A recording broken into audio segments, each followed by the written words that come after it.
What's up mga idol? Yan, may panunuorin tayo ngayon. Isang gawa ng sprocket. Ayan oh.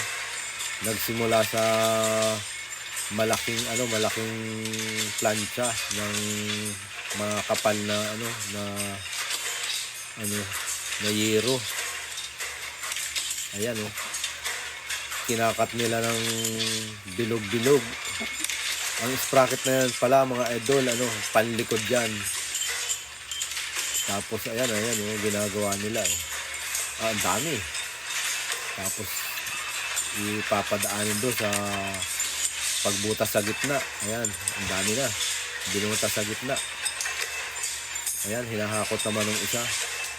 Papunta naman yan doon sa pagbutas ng mga gilid. Ayan oh. Ganun pala yan. Ngayon ko lang ako nakapanood ng paggawa ng sprocket.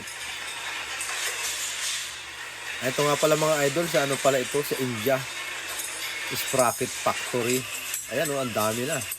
Ganyan pala kabilis gumawa ng sprocket. Yan palang mga kinakabit natin sa motor, ganyan lang ang ginagawa. Kaya pag matibay pala yung bakal, matagal masira. Ay pagka yung bakal may malambot, ay madali ding masira.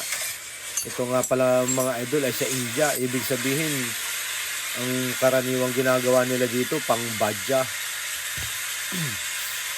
Ayan o, sinalang naman sa late machine. Imamasin shop niya yan para lagyan ng ngipin. Ayan o. Ayan o, may kaunting ngipin na yung nasa unahan. Ayan oh, padami na ng padami. Ayun oh. Para hindi mag-init, may nag-i-spray na tubig.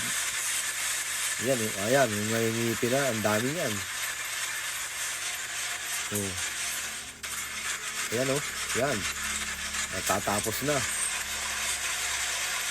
Ganyan pala yan.